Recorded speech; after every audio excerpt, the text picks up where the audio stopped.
అందించమని, ఈ స్థలమంతటి మీద మీ దేవదేవతలను సంచరించినట్లుగా ఎక్కడ నిద్ర పరధ్యానం ఎక్కడ లేకుండా నీ మాటలు మాకు విలువగా అందినట్లుగా సహాయం దయచేయమని యేసయ్య నామమున అడిగి వేడుకొనుచున్నాం తండ్రి.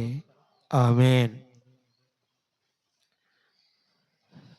యెషయా గ్రంథం 9వ అధ్యాయం తీశారండి.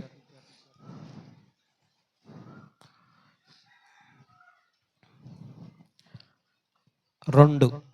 చీకటిలో నడుచు జనులు చీకటిలో నడుచు జనులు గొప్ప వెలుగును చూచుచున్నారు. గొప్ప వెలుగును చూచుచున్నారు. మరణఛాయ గల దేశ నివాసుల మీద మరణఛాయ దేశ నివాసుల మీద వెలుగు ప్రకాశించును. వెలుగు ప్రకాశించును.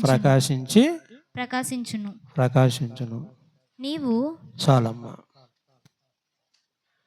ఇక్కడ దేవుడి వాక్యం ఒక మాట మనకి చెబుతుంది. ఏం చెబుతుందంటే, చీకటిలో నడుచు జనులు గొప్ప వెలుగును చూచి ఉన్నారు. మరణాఛాయి దేశ నివాసుల మీద వెలుగు ప్రకాశించి ఉన్నది. చీకటిలో నడుచు జనులు గొప్ప వెలుగును చూచారు అంటే అర్థం ఏంటో తెలుసా అమ్మా? అర్థం ఏంటో తెలుసా? ఈ చీకటిలో మనము మన యొక్క జీవితం, మన యొక్క ఆలోచనలు, మన యొక్క తలంపులు, మన యొక్క ఉద్దేశాలు ఎక్కడున్నాయి అనేది మనల్ని మనం ప్రశ్నించుకోవాలి. ఇక్కడ ఒక బైబిల్లో ఇంకొక అధ్యాయం చదువుదాం.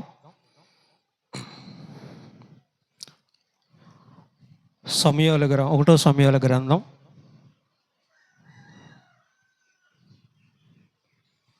10వ అధ్యాయం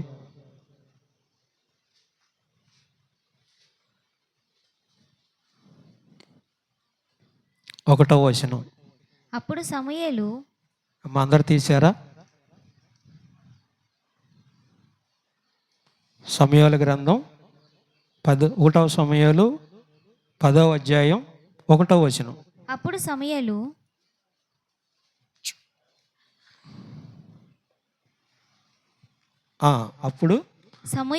అప్పుడు సమూయేలు తైలపు బుడ్డి పట్టుకొని సౌలు తల మీద తైలము పోసి అతని ముద్దు పెట్టుకొని యెహోవా నిన్ను అభిషేకించి తన స్వాస్థ్యము మీద అధిపతిగా నియమించి ఉన్నాడని చెప్పి ఇలాగ సెలవిచ్చెను. ఈ దినమున ఇక్కడ సౌలు అనే ఒక వ్యక్తి ఉన్నాడు బైబిల్ పరిశుద్ధ గ్రంథంలో. ఇశ్రాయేలు ప్రజలకి నాయకుడు లేడు. ఇశ్రాయేలు ప్రజలకి నాయకుడు కావాలని సమూయేలుని ప్రేరేపించి సౌలుని అభిషేకం చేయమని పంపించాడు. ఇక్కడ సౌలుని అభిషేకం చేశాడు అంటే ఇక్కడి నుంచి దేవుడి బిడ్డ అని అర్థం. ఇతను దేవుడి బిడ్డ అని అర్థం. దేవుడి బిడ్డ అంటే దేవుడి చేత అభిషేకం పొందాలి.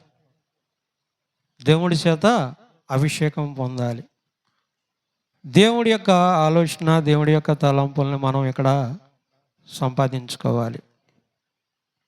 ఇక్కడ దేవుడు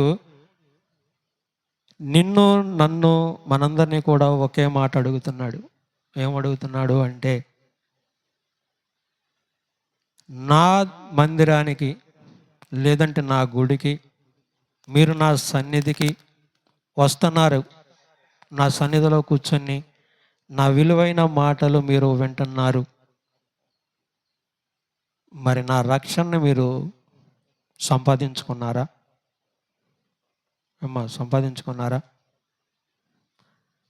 దేవుడి యొక్క వాక్యము నిన్ను, నన్ను, మనందరినీ ప్రేమించి ఇక్కడ ఈ యొక్క సన్నిధిలో కూర్చోబెట్టి నీతో, నాతో, మనందరితో మాట్లాడుతుంది అంటే ఆయన చిత్తము, ఆయన ప్రణాళికలు, ఆయన యొక్క ఉద్దేశాలు మన మీద ఉన్నాయి. ఏమన్నాయి? మన మీద ఉన్నాయి. కానీ మరి మన ఆలోచనలు, మరి మన తలంపులు, మన ఉద్దేశాలు ఎక్కడున్నాయి, ఏ స్థలంలో ఉన్నాయి, ఎలాంటి స్థలాల్లో ఉన్నాయి అనేది మనం ఇక్కడ గమనించుకోవటానికి చాలా చక్కగా వాక్యం దేవుడు మాట్లాడుతున్నాడు. ఎందుకంటే దేవుడు వాక్యం మీరు విని విని విని విని వినటానికి అలవాటు పడిపోయారు, కానీ హృదయాల్ని కడుక్కొనటానికి ఇష్టపడటం లేదు. దేవుడి సన్నిధికి చేరటానికి ఇష్టపడటం లేదు. దేవుడి యొక్క ఆలోచన తలంపులను సంపాదించుకొనటానికి మీరు ఇక్కడ ఇష్టపడటం లేదు. ఎందుకంటే దేవుడు వాక్యం స్పష్టంగా చక్కగా మాట్లాడుతుంది. ఏం మాట్లాడుతుంది? దేవుడు మారు మనసు పొంది బాప్టిజం తీసుకోమని చెప్పి దేవుడు వాక్యం చెప్తుంది. మారు మనసు పొందటానికి కానీ, దేవుడి సత్యాన్ని తెలుసుకొనటానికి కానీ మరి మన హృదయము ఎలా ఉన్నది, ఏ ఆలోచన, ఏ తలంపులు కలిగి మనం ఇక్కడ ఉంటున్నాము అనేది మనం క్లారిటీగా అర్థం చేసుకుంటే, ఒక కుటుంబం ఉన్నది. ఆ కుటుంబంలో తనకు ఒక కుమారుడు ఉన్నాడు. ఆ కుమారుడిని తల్లిదండ్రులు ప్రేమిస్తారంటారా, తులసివేస్తారా? ఆ కుమారుడిని ఆ తల్లిదండ్రులు ప్రేమిస్తారా, త్రోసివేస్తారా? త్రోసివేయటానికి ఇష్టపడరు. కాబట్టి ఆ కుమారుడిని చక్కగా స్కూల్కి పంపుతున్నారు, చక్కని చదువు చదివిస్తున్నారు. ఈ లోకంలో కావలసిన ప్రతి అవసరత ఆ కుర్రవాడికి తీరుస్తున్నారు. క్రమంగా 1వ తరగతి, 2, 3, 4, 5, 10వ తరగతుల వరకు వచ్చేసినాయి. 10వ తరగతుల వరకు వచ్చేటప్పటికి ఈ 9 తరగతులు, ఈ 10 తరగతులు మన సొంత గ్రామంలోనో, సరే మన సొంత ఊళ్ళోనో, ఈ దగ్గర దరిదాపుల్లో మన దగ్గర ఉంటారు. కాబట్టి పొద్దున్నే పిల్లోడు వెళ్తాడు, సాయంత్రానికి ఇంటికి వస్తూ ఉంటాడు. పిల్లోడి యొక్క అడుగుజాడల్లో ప్రవర్తన, తన యొక్క జీవితం, తన యొక్క నడక పడక ప్రవర్తన జీవితం మొత్తం తల్లిదండ్రులు కొద్ది గొప్పగా గమనిస్తూ ఉంటారు. అవునంటారా? గమనిస్తూ ఉంటారు. అలాగే ఈ యొక్క పిల్లవాడు కాలేజీకి వెళ్ళిన తర్వాత, ఈ పిల్లవాడు కాలేజీకి వెళ్ళిన తర్వాత, ఈ పిల్లవాడు యొక్క కాలేజీకి వెళ్ళిన తర్వాత, ఈ కాలేజీకి వెళ్ళిన పిల్లవాడు ఒక ఆలోచన, తలంపులు, ఉద్దేశాలు ఎలా ఉంటాయి, ఏ రకంగా ఉంటాయి, ఏ విధంగా ఉంటాయి అని ఆ తల్లిదండ్రులు అంచనా వేయగలిగినంత ఆత్మవిశ్వాసం ఎట్టుందంటారా? అమ్మా, ఉందా? ఇక్కడ ఈ కుమారుడు బయటికి వెళ్ళిన తర్వాత అక్కడ ఫ్రెండ్స్, ఎలాంటి ఫ్రెండ్స్ అలవాటు అవుతాడనేది ఎవరికి తెలియదు. అక్కడ ఎలాంటి అలవాట్లు ఈ పిల్లవాడు నేర్చుకుంటాడనేది తెలియదు. తల్లిదండ్రుల్ని ఎలా మోసం చేయాలనేది ఎలా నేర్చుకుంటారనేది కూడా తెలియదు. కానీ తల్లిదండ్రులకి చెప్పటం ఏముందంటే సింపుల్గా ఒకే ఒక మాట మాట్లాడతారు. రెస్టారెంట్లో ఉన్నా, బార్ షాప్లో ఉన్నా, ఎలాంటి చెడ్డ స్థలాల్లో ఉన్నా, ఎలాంటి ప్లేసుల్లో ఉన్నా, నాన్నగారండి నాకు ట్రైనింగ్ క్లాస్ ఉందండి, నేను ఇంటికి రావటానికి కొంత టైం పట్టుద్దండి.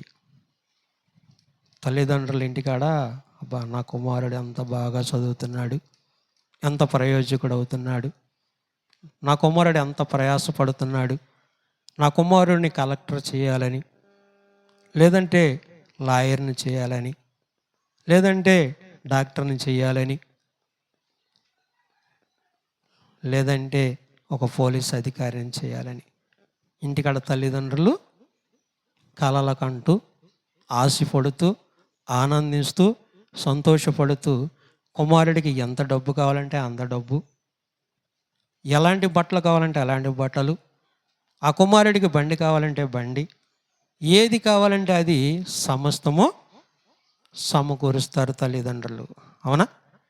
ఆ కుమారుడికి సమస్తము సమకూర్చిన ఆ కుమారుడి యొక్క మనస్సు, ఆలోచన, తలంపులు, ఉద్దేశాలు, ఆ యొక్క జీవితము ఎక్కడ ఉన్నది? ఏమండి, ఎక్కడ ఉన్నది? లోకంలో నింపబడిపోయి ఉన్నది. తల్లిదండ్రులను సుఖపెట్టాలని కానీ, స్నేహితులను సుఖపెట్టాలని కానీ, తన జీవితాన్ని బాగు చేసుకోవాలని కానీ, తన జీవితం ఒక ఉన్నతమైన స్థానంలో తెచ్చుకోవాలని కానీ తన యొక్క జీవితం అక్కడ ఏమన్నా ఉందా? లేదు. ఎందుకు లేదు? ఇక్కడ తల్లిదండ్రుల యొక్క ప్రార్థన ఆ యొక్క బిడ్డకి ఏమండి కంచిగా ఉందా? అమ్మ ఉందా? లేదు. దేవుడి కొరకు మనము ప్రయాసపడుతున్నాము అంటే, దేవుడి యొక్క మందిరానికి మనం వెళ్తున్నాము అంటే, దేవుడి సన్నిధానంలో కూర్చొని దేవుడి యొక్క వాక్యం మనం వింటున్నాము అంటే, దేవుడి యొక్క ఆశలు, ఆలోచన, తలంపులను మనం సంపాదించుకుంటున్నాము అంటే, నువ్వు కానీ నేను కానీ మనము ఎతకవలసినది ఎతకకోకుండా, నడవవలసింది నడవకోకుండా, నేర్చుకోవాల్సింది నేర్చుకోకుండా, మనం సంపాదించుకోవాల్సినది మనం సంపాదించుకోకుండా, ఏమండి సంపాదించుకోకుండా ఎన్ని సంవత్సరాలు దేవుడి మందిరానికి వెళ్తే ఉపయోగం ఏముందండి? ఎన్ని సంవత్సరాలు దేవుడి మందిరానికి వెళ్తే ఉపయోగం ఏముంది? దేవుడితో కూర్చుంటే ఉపయోగం ఏముంది? దేవుడి యొక్క ఆలోచన, దేవుడి యొక్క తలంపులను సంపాదించుకోలేకపోతే మనకు ఉపయోగం ఏముంది? మన కుమారుణ్ణి చెమటూర్చి కష్టపడి తినక రూపాయికి రూపాయి పోగి చేసి, నా కొడుకు డాక్టర్ చదువుతున్నాడు, నా కుమారుడు కలెక్టర్ చదువుతున్నాడు, నా కుమారుడు ఒక ఐపీఎస్సి, ఒక ఐసీ, ఎన్నో గొప్ప గొప్ప చదువులు నా బిడ్డలు చదువుతున్నారు, వాళ్ళ కొరకు నేను ప్రయాసపడి నేను డబ్బు సంపాదించి పంపాలి అని ఆశపడితే, కుమారుడేమో తల్లిదండ్రుల జీవితంతో ఆడుకుంటున్నాడు. తల్లిదండ్రుల జీవితంలో ఆడుకుంటున్నాడు. ఇవాళ ఆడబిడ్డలైనా మగబిడ్డలైనా బయట సొసైటీ పరంగా చూసుకుంటే చాలా చిన్నాభిన్నంగా, చాలా ఘోరంగా, చాలా ప్రమాదకరంగా కూడా మన యొక్క జీవితాలు కనపడుతున్నాయి. కాబట్టి దేవుడి యొక్క వాక్యానికి నువ్వు నేను మనందరం కూడా విధేయత అయ్యి ఈ సన్నిధిలో మనం కూర్చొని నేర్చుకోవలసినది ఏంటి అంటే ఒక మాదిరి. ఏమి నేర్చుకోవాలమ్మా? ఒక మాదిరి నేర్చుకోవాలి. దేవుడి దగ్గర అడిగి మనం సంపాదించుకోవాలి. అవునా? ఇక్కడ దేవుడి యొక్క వాక్యము సౌలుని దేవుడు ఎంపిక చేసుకుని ఆశీర్వాదించి దేవుడికి ఒక సౌలుకి మంచి ఉన్నతమైన స్థానాన్ని దేవుడు సమకూర్చాడు. అవునా? దేవుడు సమకూర్చాడు. ఈ యొక్క సౌలు జీవితంలో మంచి ఉందంటారా, చెడు ఉందంటారా? ఇప్పుడు వరకు మీరు వాక్యాలు సౌలు గురించి చాలామంది విన్నారు. మంచి ఉందా, చెడు ఉందా? సౌలు జీవితం చూసుకుంటే పూర్తిగా దేవునికి విరోధంగా ఉన్నాడు. దేవుడికి చాలా విరోధముగా ఉన్నాడు. దేవుడి యొక్క ఆశలు, ఆలోచన, తలంపులు, ఉద్దేశాలకి చాలా దూరంగా పారిపోయాడు. కాదంటారా? కష్టపడి కుమారుణ్ణి పెంచి ఇశ్రాయేలు ప్రజలకి నాయకుడిగా, అధికారిగా ఉంటాడని తనను అభిషేకం చేసి, తనను ఆహ్వానించి, తనను తీసుకొచ్చి తన సింహాసనం మీద కూర్చోబెడితే ఇతని హృదయం ఎలా ఉన్నది అంటే ఆ దేవాది దేవుణ్ణి మోసం చేసే స్థితిలో ఉండిపోయాడు. ఆ దేవాది దేవుణ్ణే మోసం చేసే స్థితిలోకి వెళ్ళిపోయాడు. మానవుడి హృదయం ఎంత కఠినంగా ఉందో చూసారా? ఏమండి? దేవుడు మాట్లాడి, దేవుడు అభిషేకం చేసి, దేవుడి చిత్తాన్ని ఆయన మీదకు దింపి, దేవుడికి పరిపూర్ణంగా లోబడి దేవుడి చిత్తాన్ని కొనసాగించమని, దేవుడి యొక్క ఆలోచన తలంపులను సాగించమని ఆ వ్యక్తి దేవుడిని అభిషేకం చేస్తే దేవుడికి అతనికి చాలా వ్యత్యాసంగా మారిపోయింది. తనను తన కుటుంబాన్ని పూర్తిగా ఎదురికేతంగా మారిపోయింది. తన బిడ్డల్ని, తన కుటుంబాన్ని కూడా కాపాడుకోలేని స్థితిలోకి సౌలు కుటుంబం వెళ్ళిపోయింది. ఈరోజు నేను సౌలు కుటుంబం గురించి ఎందుకు మాట్లాడాను అంటే, మరి ఇక్కడ రక్షణ పొంది మనం ఇక్కడ కూర్చొని దేవుడి వాక్యం వింటున్నాం. మన హృదయ స్థితులు ఎలా ఉన్నాయి, మన యొక్క ఆలోచన, మన తలంపులు, మన ఉద్దేశాలు ఎలా ఉన్నాయి, దేవుడికి ఇష్టంగా ఉన్నాయా, దేవుడికి విరోధంగా ఉన్నాయా అనేది మారు మనసు పొందిన వ్యక్తి ఆలోచన చేయాలి. అలాగే బాప్టిస్ట్ను మారు మనసు పొందిన వ్యక్తులు మారు మనసు కొరకు ప్రయాసపడాలి. మారు మనసు ఎవరి కోసం? మీకోసమా? మీకోసమా మారు మనసు? ఏమ్మా మీకోసమా? భారతి, మారు మనసు ఎవరి కోసం? ఎవరి కోసం మారు మనసు అనేది? బాప్టిస్ట్ అనేది ఎవరి కోసం? నీ బిడ్డల కోసం, వాళ్ళ రక్షణ కోసం, వాళ్ళ యొక్క ఎదుగుదల కోసం, వాళ్ళ యొక్క భవిష్యత్తు కోసం నువ్వు మారు మనసు పొందాలి. అంతేనా? అంతేగాని ఏదో చర్చికి వచ్చాం, అక్కడికి వెళ్ళాం, ఇక్కడికి వెళ్ళాం, అట్లా తిరిగాం, ఇట్లా తిరిగాం అంటే ఉపయోగం ఏమీ లేదు. అర్థమైందా? ఒక బిడ్డ క్షేమం కోసం తల్లి ప్రయాసపడిన ప్రయాస మనం పరిశుద్ధ గ్రంథంలో చూద్దాం. మత్తయి సువార్త 15వ అధ్యాయం.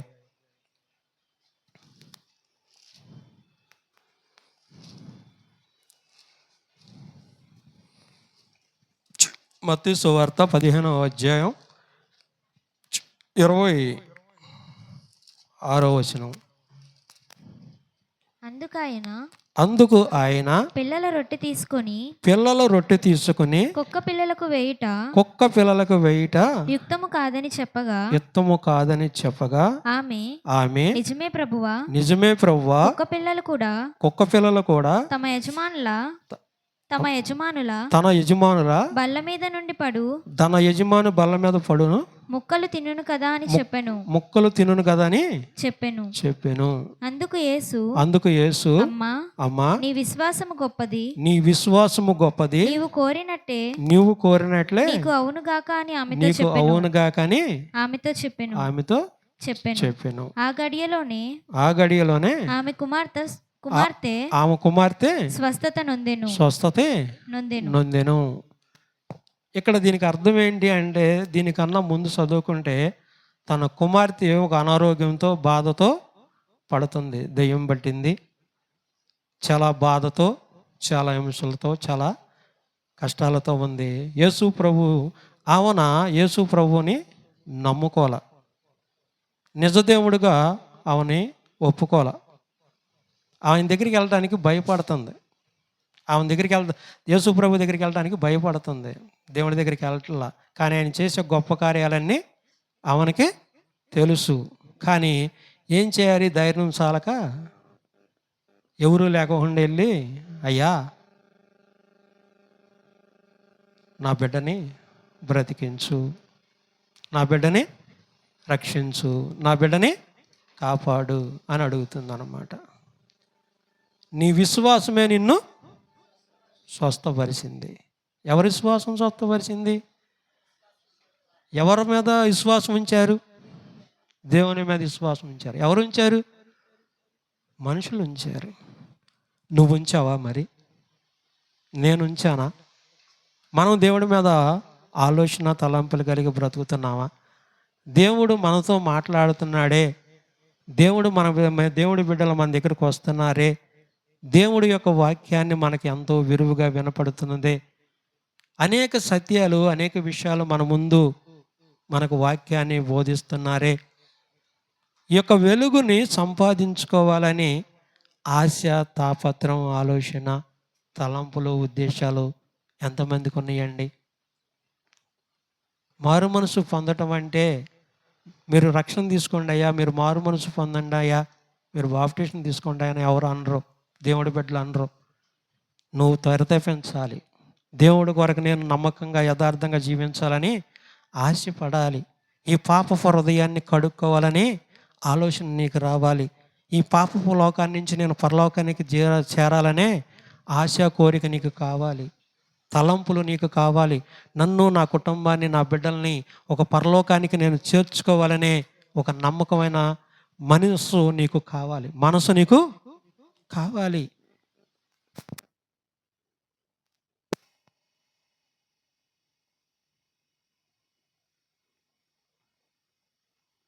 మారు మనసు పొందకపోతే, దేవుడు రక్షణ సంపాదించుకోలేకపోతే మారు మనసు నీకు రాదు. దేవుడు యొక్క కనికరం కూడా నీకు రాదు. ఎందుకు రాదు? ఎలా రాదు? దేనికి రాదు? ఎందుకు రాదు అంటే, నీవు ఈ యొక్క చెయ్యికి దెబ్బ తగిలింది, ఆ చెయ్య సీము పట్టి బాగా అన్ని సీము కారుతూ ఉంది, సీము కారుతూ ఉంది.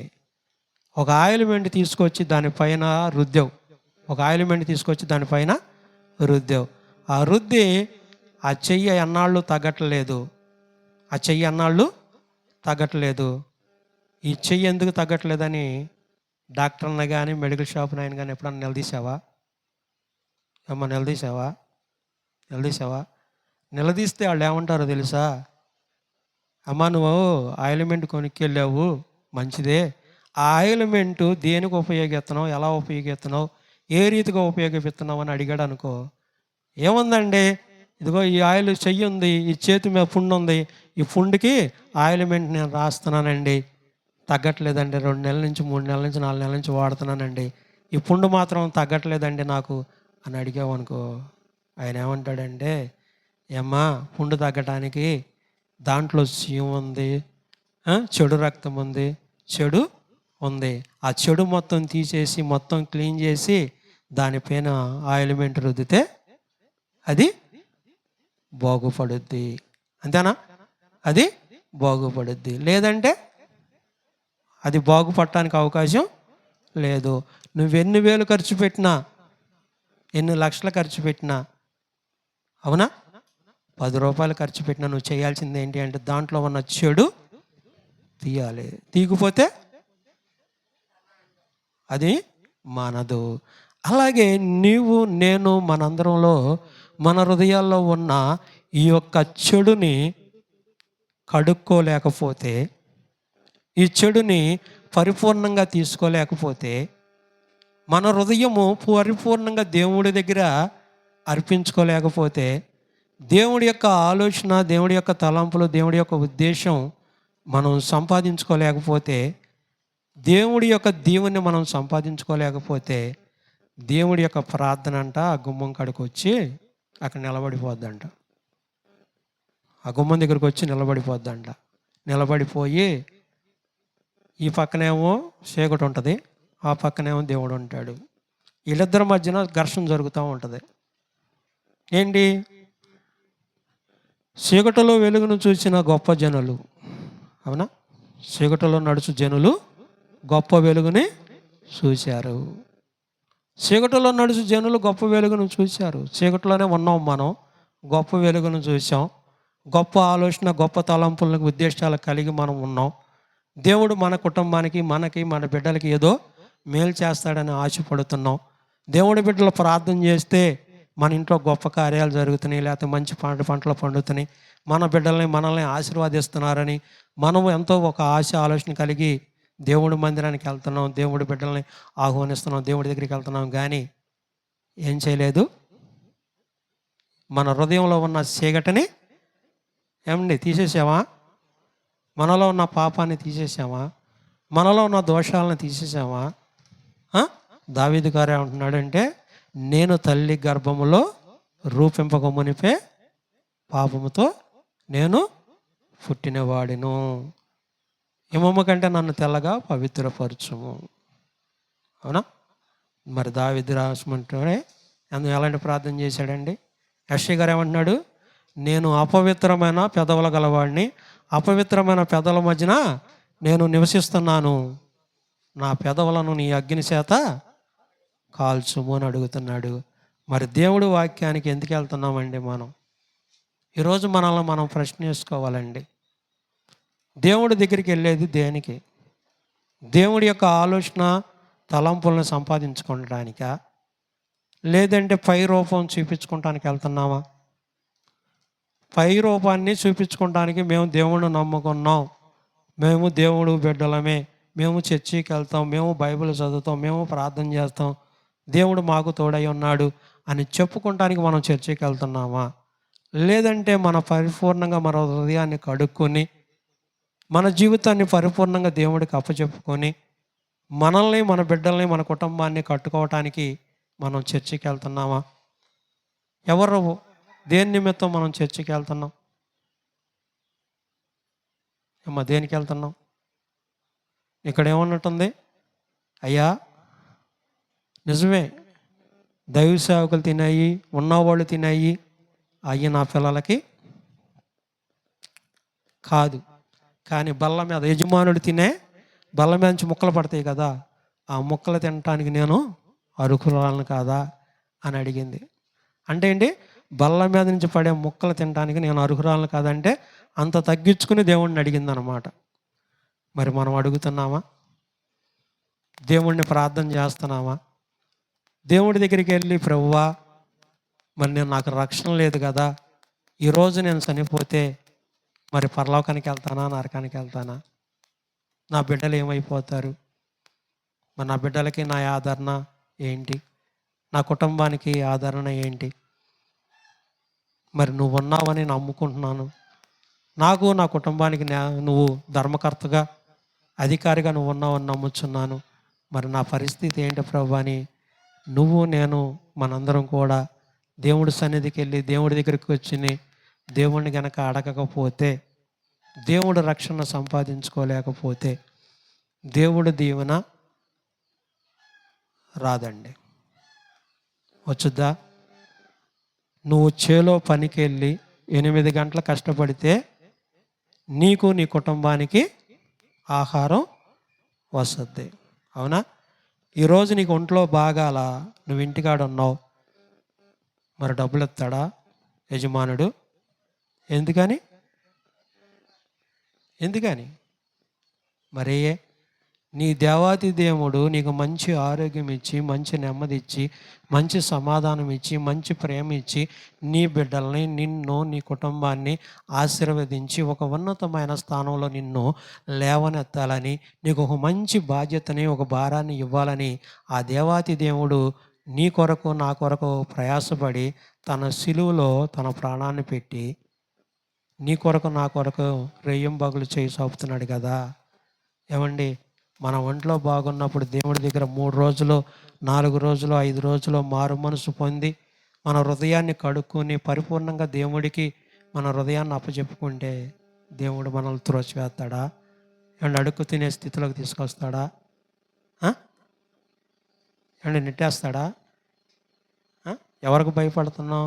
లోకానికి భయపడుతున్నామా? దేవుడికి భయపడుతున్నామా? లోకంలో ఉన్న ధనధాన్యాలు, ఆస్తిపాస్తుల కోసం బాధపడుతున్నామా, సంతోషపడుతున్నామా? లేదంటే దేవుడి ప్రేమను పొందుకోవటానికి కోసం సంతోషపడుతున్నామా? ఏమండి, దేవుడు నిన్ను ఎప్పుడన్నా పస్తుడిగా పెట్టాడా? నువ్వు ఎప్పుడన్నా బలహీనంగా ఉంటే నిన్ను కాపాడుకోకుండా వదిలేసాడా? నీ అవసరతల్లో కానీ, నీ ఆలోచనలో కానీ, నీ తలంపుల్లో కానీ, నీ బిడ్డలకు కానీ, నీ కుటుంబంలో కానీ ఏదన్నా సమస్యలు ఉన్నప్పుడు దేవుడు నిన్నేమైనా వదిలిపెట్టేశాడా? వదిలిపెట్టలేదు కదా. మరి దేవుడు కొరకు 3 రోజులు, 4 రోజులు కేటాయించి ప్రార్థన చేసుకొని దేవుడు రక్షణ సంపాదించుకుంటే మరీ మంచిదిగా కాదంటారా? చూడండి అబ్రహాం గారిని, ఆదికాండం 12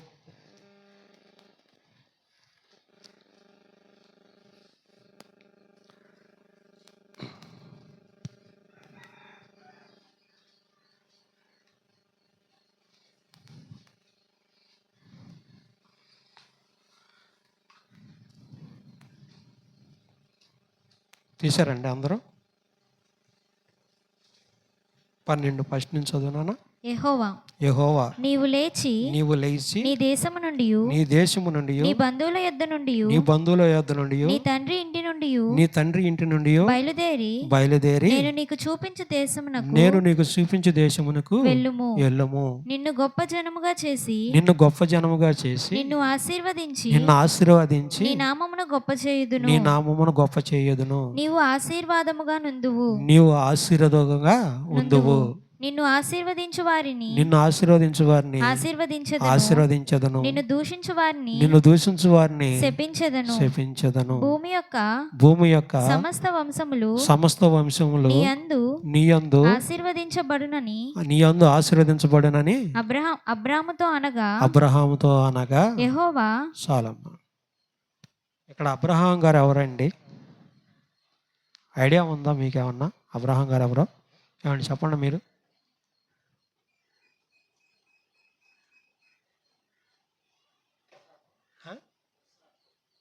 అబ్రహాం గారు ఎవరు? అబ్రహాం గారు మనలాంటి మనిషి. నేను అడిగింది ఏంటంటే అబ్రహాం గారు ఎవరు అని అడిగాను కదా. అబ్రహాం గారు మనలాంటి ఒక మనిషి. ఆయనకి భార్య, పిల్లలు, కుటుంబం, ఆస్తి పాస్తులు అన్నీ ఉన్నాయి, లేవా?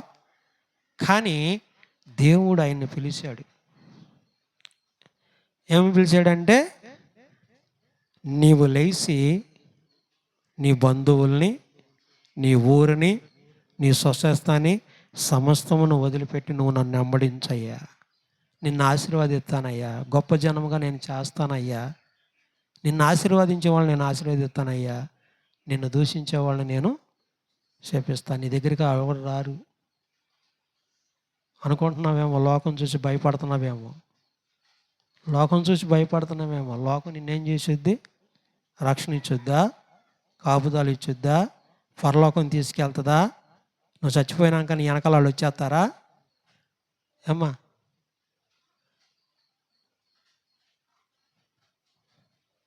వచ్చుద్దా? నీ కష్టాజీతం కూడా నీ వెనకాల రాదు, తెలుసా?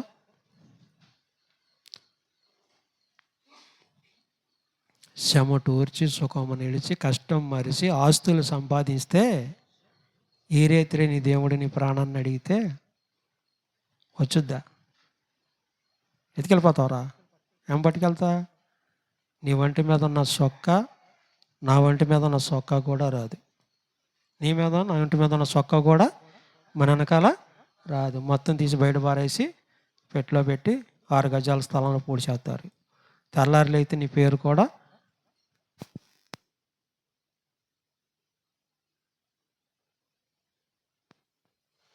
హలో నీ వాళ్ళే, నీ కుటుంబంలో ఉన్న నీ తల్లి కూడా గుర్తుపెట్టుకోదు. నీ కడుపును పుట్టిన బిడ్డలో ఏంటంటే పొద్దున్నే లేచి అన్నం కూర వండి మంచి చెళ్ళు చూస్తావు కదా, వాళ్ళు ఏమైనా గ్యాప్ పెట్టుకుంటారు వారం 10 రోజులు, తర్వాత అలవాటు అయిపోద్ది, దాన్ని కూడా మర్చిపోతారు. అవునా? నిన్నెవ్వరూ గుర్తుపెట్టుకోరు. కానీ దేవాతి దేవుడు నీ కొరకు నా కొరకు ఈ లోకానికి వచ్చి ప్రయాసపడి భారం తీసుకొని నీ కొరకు నా ప్రాణం పెడుతున్నానయ్యా,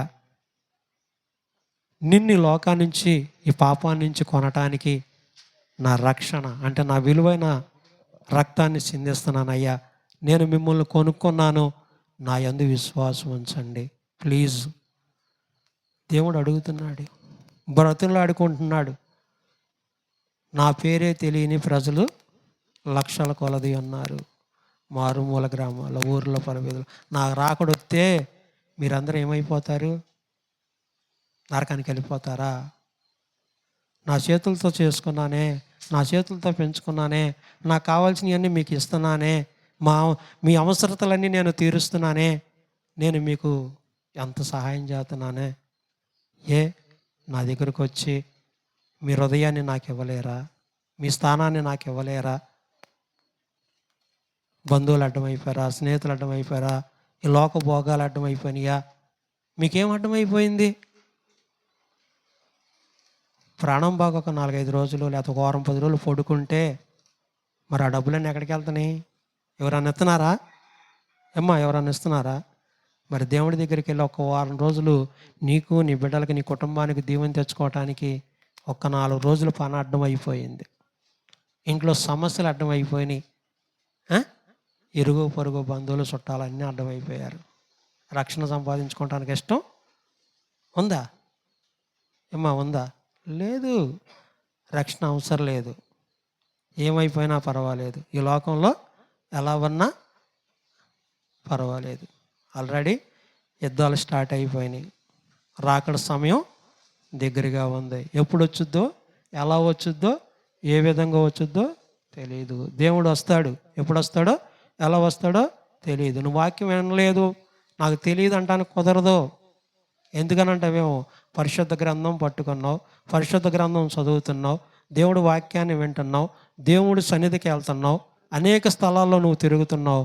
నీ సువార్త వెల్లడి చేసి నువ్వు దేవుడి బిడ్డలను పిలిచి ప్రార్థన చేయించుకుని నీ కుటుంబానికి నీకు మేలు చేయాలని ఆశపడుతున్నావు. కానీ సంపాదించుకోవాల్సింది ఏంటి అంటే ఆయన రక్షణ వస్త్రాన్ని సంపాదించుకోవటానికి మనం నిర్లక్ష్యంగా ఉన్నాం. ఏంటిది? అన్నీ సంపాదించుకున్నాం. ఇల్లు సంపాదించుకున్నాం, కారు సంపాదించుకున్నాం, డబ్బు చదువు సంపాదించుకున్నాం, అన్నీ సంపాదించుకున్నాం. సంపాదించుకోయింది ఏంటిది? రక్షణ వస్త్రం. రక్షణ వస్త్రం లేకుందే పరలోకానికి వెళ్ళిపోతామా? వెళ్తామా? ఈ లోకంలోనంట ఆధార్ కార్డు ఇచ్చుకునో లేదా బీప్ కార్డు ఇచ్చుకుని రేషన్ షాప్కి వెళ్ళాలి. వెళ్ళి లైన్లో నుంచుంటే నువ్వు వెళ్ళిన తర్వాత నీ ఆధార్ కార్డు కానీ నీ రేషన్ కార్డు కరెక్ట్గా ఉంటేనే నీకు బియ్యం ఇస్తాడు. లేకపోతే ఏమంటాడు? ఎల్లెళ్ళు అంటాడు. మరి నువ్వు బైబిల్ చదివి ప్రార్థన చేసి దేవుడు కావాలని దేవుడి బిడ్డలను పిలిచి ప్రార్థన చేసుకొని దేవుడు గొప్పవాడని తెలిసి దేవుడి దగ్గర ఇన్ని మేలులు పొంది కూడా దేవుడికి నీ ఇంట్లో స్థానం ఇవ్వకపోతే దేవుడు అక్కడికి వచ్చి గుమ్మం పక్కన నుంచుంటాడు. సాతానుడు ఈ ఇంట్లో ఈ పక్కన కూర్చుంటాడు. ఆయనకి ఈయనకి మధ్యన ఏమంటాడు? ఇది నాదండే, ఇది నాది. ఈ స్థానంలోకి నువ్వు ఎందుకు వస్తున్నావు? దేనికి వస్తున్నావు? ఏ అధికారం ఉందని వస్తున్నావు? ఏం చేస్తామని వస్తున్నావు అని అంటే, లేదయ్యా నా బిడ్డ బైబిల్ చదువుతుందయ్యా, ప్రార్థన చేస్తుందయ్యా, నన్ను రమ్మని అడుగుతుందయ్యా, నా బిడ్డను ఆహ్వానిస్తుందయ్యా, నేను వస్తున్నానయ్యా అని అంటే, లేదు లేదు లేదు లేదు, ఈ ఇంట్లో నీ రక్షణ వస్త్రము లేదు, నీకు లేదు ఇక్కడ స్థానం. ఏది? నిన్ను నమ్మిందా? నిన్ను నమ్మితే రక్షణ వస్త్రం ఏది? మారు మనసు ఏది? బాప్టిషన్ ఏది? తీసుకుందా? తీసుకున్నావా? దేవుడిని ఆహ్వానించలా. దేవుడు గొప్పవాడే, దేవుడు మంచివాడే, దేవుడు సహాయకరుడే. కానీ దేవుణ్ణి గుమ్మం బయటే పెట్టి లోపలికి నువ్వేం చేసావు? రానీయకుండా అడ్డం పెట్టేశావు. నీవు నీ బిడ్డలకి నీ కుటుంబానికి నువ్వే ఒక అడ్డుబండగా కట్టేసుకున్నావు, గోడ కట్టావు. అంతే, నువ్వు రావద్దు, నేను దీన్ని బయటకు పోనివ్వను. కానీ దేవుడు అంటే మంచివాడే, బైబిల్ చదువుతో ప్రార్థన చేస్తావు, దేవుడి బిడ్డలంటే ఇష్టమే, అన్నీ ఇష్టమే. ఏంటిది? ఆయిల్మెంట్ కొని ఏలుగు రుద్దితే దాంట్లో ఉన్న సీమంత ఎడిపోద్దే? పోద్దా? ముందు పైన కారిపోద్ది. ఈ సీము కారుతుంటే బొట్లు అమ్మటం ముందు కూడా కారిపోద్ది. ఉపయోగం ఏమైనా ఉందా? ఏమండి ఉందా? దేవుడి వాక్యం కూడా అంతే. దేవుడి వాక్యం కూడా అంతేనండి.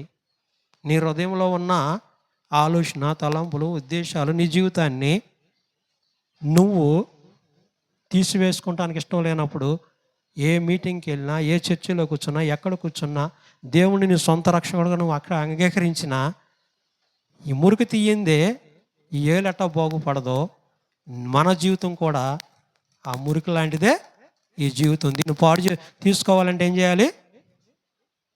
చేయాలి?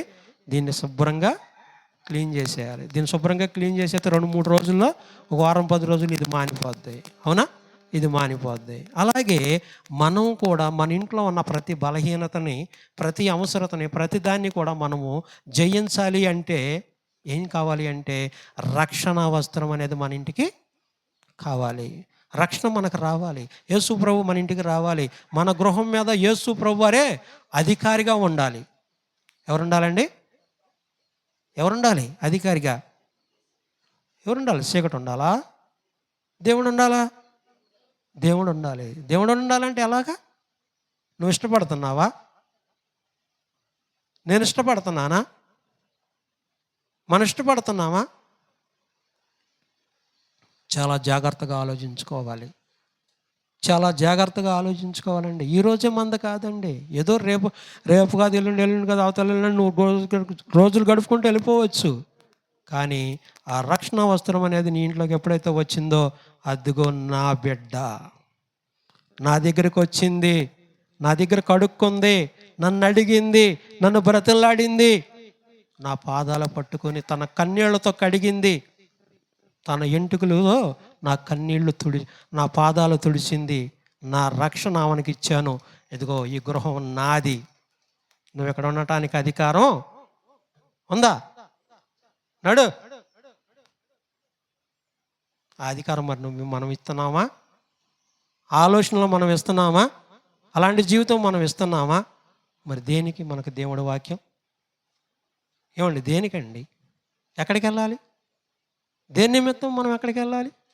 దేవుడు నిన్ను నన్ను మనందరినీ ప్రేమించి తన రక్షణ వస్త్రాన్ని మనకు అందిస్తానని మన గుమ్మం ఎదురుగుండగా నుంచుని దేవుడు వాక్యం ద్వారా, దేవుని బిడ్డల ద్వారా, దేవుని సత్యం ద్వారా మనకు తెలియపరిచి, అయ్యా నీ జీవితంలో ఉన్న ప్రతి బలహీనతను కడుక్కో, నువ్వు నా దగ్గరికి రా, నీకు జయమిస్తాను, నీతో యుద్ధం చేయవారితో నేను యుద్ధం చేస్తానయ్యా. ఏంటి? నీతో యుద్ధం చేయవారితో నేను యుద్ధం చేస్తానయ్యా. ఆపత్కాలం నువ్వు నాకు మొర్రపెట్టు, నేను నీకు ఉత్తరము ఇస్తానయ్యా. నేను నీకు తోడు నీడ అండగా నిలబడతాను. ప్రతి విషయంలో నేను కాస్తానయ్యా. అధికారం నువ్వు ఇవ్వట్లా, నేను ఇవ్వట్లా. రక్షణ వస్త్రం లేనిది అధికారం ఎలా ఇస్తాం? ఇస్తావా? ఏమ్మా, ఇస్తావా? ఇప్పుడు నువ్వు కొట్టుగాడికి వెళ్ళావు, నాకు పలానా వస్తువు కావాలి, వస్తువు ఇచ్చాడు, డబ్బులు ఇస్తేనే వస్తువు ఎత్తాడు. డబ్బులు ఇవ్వకపోతే ఎందుకని? నువ్వు కొనలా, ఎలా ఇవ్వలా, నువ్వు ఎలా చెల్లించలా, కాబట్టి ఆ వస్తువు నాది, నీది కాదు అని ఆ యజమానుడు ఆపేసుకున్నాడు. ఇట్టగా దేవుడు కూడా అంతే. నువ్వు ప్రార్థన చేసావు, అడిగావు, దేవుడి దగ్గర కూర్చున్నావు, అన్నీ అడిగావు, కానీ గుమ్మం దగ్గరకు వచ్చేటప్పటికి గుమ్మం లోపల ఉన్న చీకటేమంటుంది అంటే, లేదు లేదు నువ్వు అక్కడే, నీద స్థానం అక్కడే. లేదయ్యా, మరేది చూపించున్నావు నాకు, నేను వెళ్ళిపోతా. మరేంటి? మారు మనసు సంగతి ఏంటి? బాప్టిషన్ సంగతి ఏంటి? దేవుడి రక్షణ సంగతి ఏంటి? మనం బ్రతుకున్నామా, చనిపోయామా? చనిపోతే ఎక్కడికి వెళ్తాం? మన బిడ్డలు ఎక్కడికి వెళ్తారు? మన కుటుంబం ఎక్కడికి వెళ్తుంది? మనం ఏం చేస్తాం? ఎలా ఉంటాం? మన జీవితం ఏమిటి? ఏమన్నా ఆలోచన చేస్తున్నారా? ప్రతిదీ చేయొచ్చు దేవుడి బిడ్డలకి. దేవుడి బిడ్డలకి ప్రతిదీ చేయొచ్చు. నీ దగ్గర లేనిది, నా దగ్గర లేనిది ఒకటే ఒక మాట, రక్షణ వస్త్రం ఉన్నదా? అది దేవుడు అడుగుతున్నాడు. ఏమండి, అవునా? ఎలాంటి గొప్ప గొప్ప ప్రవక్తలు మన ముందున్నారు బైబిల్ పరిశుద్ధ గ్రంథంలో? వాళ్ళందరూ మనలాంటి మనుషులు కాదా? యెహోషువ గారు ప్రార్థన చేసినప్పుడు సూర్యచంద్రులు ఆపేశారండి, అవునా? యెహెజ్కేలు ప్రార్థన చేసినప్పుడు ఎండుని ఎముకలు బ్రతికినాయండి, అవునా? హిజ్కియా ప్రార్థన చేస్తే దేవుడు ఆయుసు పొడిగించాడండి. వీళ్ళందరూ దేవుడి బిడ్డలండి కాదా?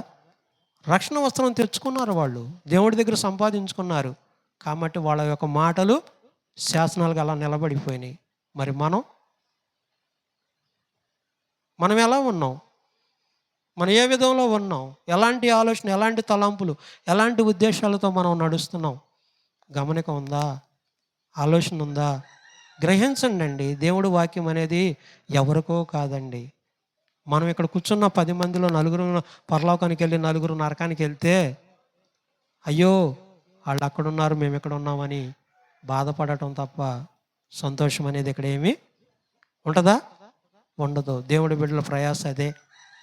ఇక్కడ కొంత ఖర్చు పెట్టి రమణాన్న 3 రోజులు ఉద్యోగ కూటాలు ఇక్కడ ఏర్పరిచి తన ఇంటి మీద మైకా పెట్టి, కరెంటు బిల్లు కట్టి, బాక్సులు కట్టి, ఇంట్లో వంట వండి కష్టపడి ఎంత ప్రయాసపడుతున్నాడు అంటే ఏంటో తెలుసా? ఒక్క కుటుంబానికైనా రక్షణ వస్త్రం అందించాలి, ఒక బిడ్డకైనా ఒక రక్షణ వస్త్రం అందించాలి, ఒక బిడ్డ ఇంట్లోకైనా దేవుడు ఆహ్వానం వెళ్ళాలి, తన గృహంలో కూడా దేవుని వాక్యం అందాలి అనే ఒక ఆశ, కోరిక దేవుడి యొక్క పేరేపను బట్టి ఆయన ఇంత ఖర్చు పెట్టి పెడుతున్నాడు. అంతేగాని శుభ్రంగా తినేసి ముమ్మారు ప్రశాంతంగా వెళ్ళిపోయి ఇళ్ళకెళ్ళి పడుకోండి, మీ పనులు మీరు చేసుకోండి. ఏండి, నా రూపాయి ఎక్కువ ఉంది కాబట్టి నేను ఖర్చు పెడుతున్నాను, దేవుడి బిడ్డలకి రూపాయి ఎక్కువ ఖర్చు ఉంది కాబట్టి విజయవాడ నుంచి వాళ్ళే ప్రయాసపడతారు, వాళ్ళని నచ్చింది ఏదో వాక్కుంటారు, వాళ్ళ ఇష్టమైంది ఏదో చెప్పుకుంటారు. ఇంటే పదం అవునా? ఇదేనా రక్షణ? ఏమండి ఇదేనా?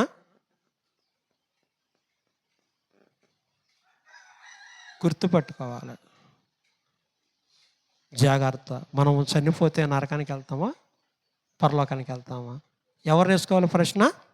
మనల్ని మనమే వేసుకోవాలి. ఎవరు వేయరు. ఇక్కడ సౌలుని ఎందుకు చెప్పాను అంటే, మారు మనసు పొందిన వ్యక్తులు ఎవరైనా సరే గుర్తుంచుకోండి, మారు మనసు పొంది దేవుడి ఆజ్ఞలను అనుసరించి దేవుడి యొక్క ఆలోచన, దేవుడి యొక్క తలంపులు, దేవుడి యొక్క ఉద్దేశాలను పొంది దేవుణ్ణి మన ఇంట్లోకి ఆహ్వానించి దేవుణ్ణి నిర్లక్ష్యంగా గుమ్మం బయటికి నెట్టివేస్తే సౌలు యొక్క జీవితం ఎలా ఉన్నదో వాళ్ళ జీవితాలు అలా ఉంటాయి. మారు మనసు పొంది దేవుణ్ణి ఎదిగి దేవుడి యొక్క అనుసంధానంలో నడుస్తూ దేవుణ్ణి ప్రేమిస్తూ దేవుణ్ణి ఆహ్వానించి దేవుణ్ణి దుఃఖపెట్టి దేవుణ్ణి బయటికి నెట్టివేస్తారే, వాళ్ళ యొక్క జీవితాలు సౌలు జీవితం వెళ్ళే. దేవుణ్ణి దుఃఖపెట్టకూడదండి. నువ్వు మనుషులను దుఃఖపెట్టవచ్చేమో, మనుషులను బాధ పెట్టవచ్చేమో, బాధలను మనుషుల ఎదుట వేషధారణగా నటించవచ్చేమో, కానీ దేవాతి దేవుడి ముందు నటించకూడదు. ఓ పాట ఉంది కదా, ఏముంది? నువ్వు లేని చోటు లేదా, నువ్వు ఎరగని చోటు ఎక్కడ ఉందా, ఆయనకు తెలియని చోటు ఏమైనా ఉందా? మరి ఇంకెక్కడ మారు మనసు పొందింది మీరు? మీ ఇష్టం వచ్చిన స్థలాలకు వెళ్ళిపోయి మీ ఇష్టం వచ్చినట్టు తినేసి మీ ఇష్టం వచ్చినట్టు తిరిగేసి మీ ఇష్టం వచ్చినట్టు ప్రవర్తించేసి దేవుడు అంటే ఎవరో నాకు తెలియదు అన్నట్టుగా లెక్కలేనితనంగా వెళ్ళిపోతే నరకం వచ్చుద్దా, స్వర్గం వచ్చుద్దా? వచ్చుద్దా? బోధకుల గురించి ఎక్కడ రాసిందే? ఐడియా ఏమైనా ఉందా? బోధకుల్ని తిడటానికి రాసి ఉంది. ఎక్కడుంది అది? ఎక్కడుంది? ఐడియా ఉందా? మత్తయి సువార్తలో కూడా ఉంది.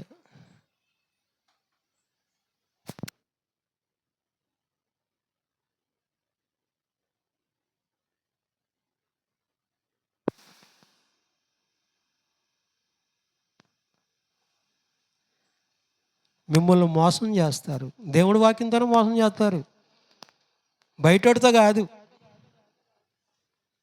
సేవకులే కింద నుంచి పైకి లాల్చీలు వేసుకుని సరదాగా వచ్చేసి బైబిల్లో చూపిస్తారు చక్కగా వాక్యాన్ని. ఇదిగండి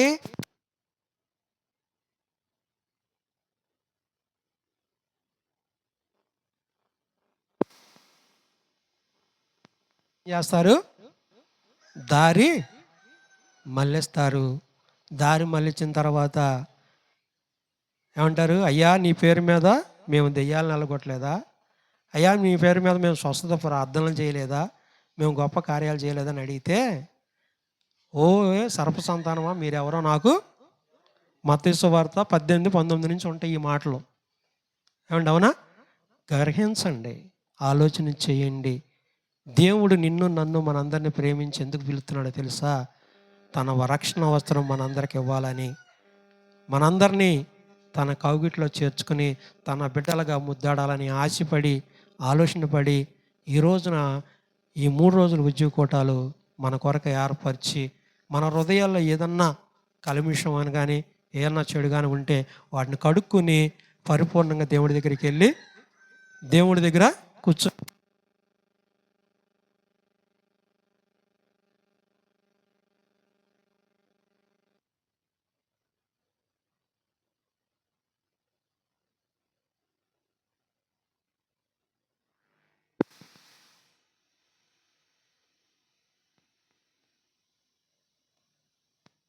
అవకాశం ఇవ్వాలి, అంతేనా?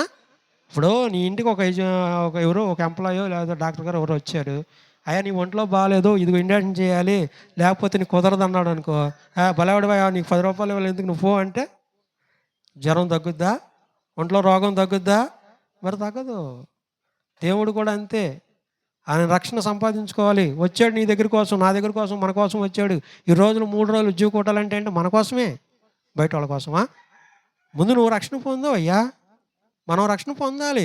రక్షణ పొందిన వాళ్ళం సరిచేయబడాలి, కొత్త వాళ్ళ రక్షణ పొందాలి. ఈ రెండే దేవుడు కోరుకునేది, నిన్ను నన్ను ప్రేమించేది అదే. కాబట్టి మనం ఏ ఆలోచన, ఎలాంటి తలంపులు, ఎలాంటి ఉద్దేశాలతో వచ్చామో మనము ఒక తడవ ఆలోచించుకోండి. రక్షణ పొందిన వాళ్ళు రక్షణ కొరకు ప్రార్థన చేయండి. రక్షణ పొందిన వాళ్ళు సౌలు జీవితం కాకుండా ఒక దావీదు చరిత్రలాగా, లేదంటే అబ్రహాం గారి చరిత్రలాగా ఒక మంచి ఉన్నతమైన జీవితం మనకు కావాలని మనం ప్రార్థన చేద్దాం. మోకరించండి, 2 నిమిషాలు ప్రార్థన చేయండి. నిన్న వాక్యం